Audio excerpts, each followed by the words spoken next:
I'll give an example in a book that I read, and perhaps the guys and the girls, you guys can give me some feedback as to who you think was in the wrong. But I was reading a book, and the lady was telling a story of, let's say, Sarah and James.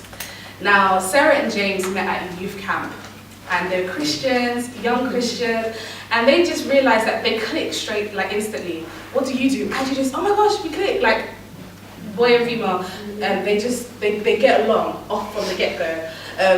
You like tennis? I like tennis too. Oh my gosh. Okay, let's go tennis. Let's go play tennis. Really, really cool. They're friends. So they would go tennis every Saturday, and then Thanksgiving came around, and her family lived outside the country. So he was like, oh, why don't you come and spend it with my family? And she was like, oh, okay. So she went to go spend it with his family. What's her name again? Sarah, right? Yeah. So Sarah has a friend called Elizabeth. And this Elizabeth, it's always the friends. This Elizabeth, for those of you guys that have just woken up to the story, this Elizabeth, she's like, nah, he likes you, oh my gosh. Like, what did he do? Like, this Elizabeth is feeding the fire. Like, she's like, he took you to see his parents, and he bought you a gift. Oh my gosh, like Elizabeth was doing the most. And Sarah was just like, oh, okay, I guess so. He's always so nice to me. He's always so kind to me. And he did some stuff as well. So he, little things like his friend liked her, and he was just like, no, she's not about that, you know. He cut it off. And he now told Sarah, James now told Sarah that, oh yeah, you know, give me a name. Peter. So James now says, Peter really likes you, but I told him that you're not really interested in him. So she's now thinking, oh, well, if you cut that off, then you must really like me. And they do a lot. Christmas comes, she's spending it with his family. He's introducing her to his whole family. Everybody knows them as Batty and Bench, his best friends. They are it, like, you know, and Elizabeth is there, like, this is it, like, he's really for you.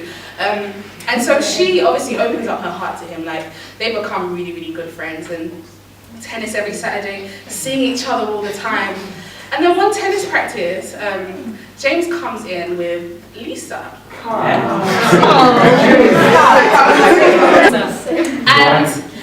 And then James says, oh, Sarah, this is Lisa. I really want you to meet her. This is my girlfriend. This is Sarah, the girl I've been telling you about. She's like a sister to me. Are women foolish or are men wicked? I don't know. Something is all of them had a part to play. Like, obviously she was devastated, like heartbroken.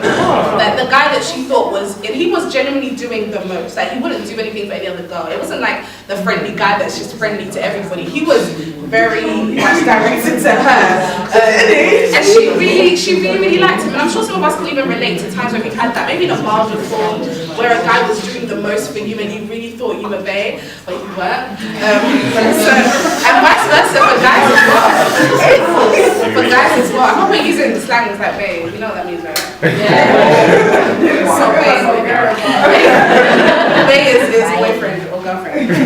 So in that kind of situation, there's so much error that I see. Number one, he himself needed to be a bit more careful with the image that he was presenting.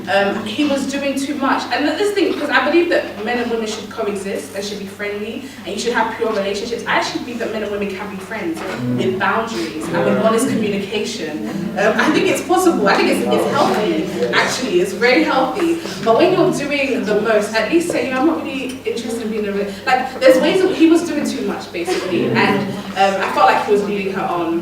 She herself, she herself as well was also in the wrong. Sarah was also in the wrong. Sarah could have asked the question, when she felt like her heart was running ahead, she could have been as easy to ask the question of, is something going on here? Because what communication does is, it just allows him the opportunity to say, oh no. And then you might feel a bit humiliated for a day, but you get over it, you know that, okay, he's not interested. Do you know what I mean? And then also, as women, sometimes we make assumptions before someone has even said anything. Assumption is the lowest form of knowledge.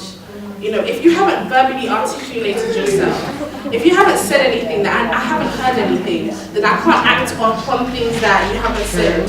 And that's just the God's honest truth. So your heart, you want to just say, heart, come back, don't go anywhere. Never say anything. Keep your heart in the chest, yeah? And then Elizabeth, because sometimes we can be Elizabeth. Sometimes we ourselves can do the most. Before we even know the full situation, we're like, he did this, now he likes you. So it's important for us to make sure that we're discerning and we're wise. I'm going to end with that story.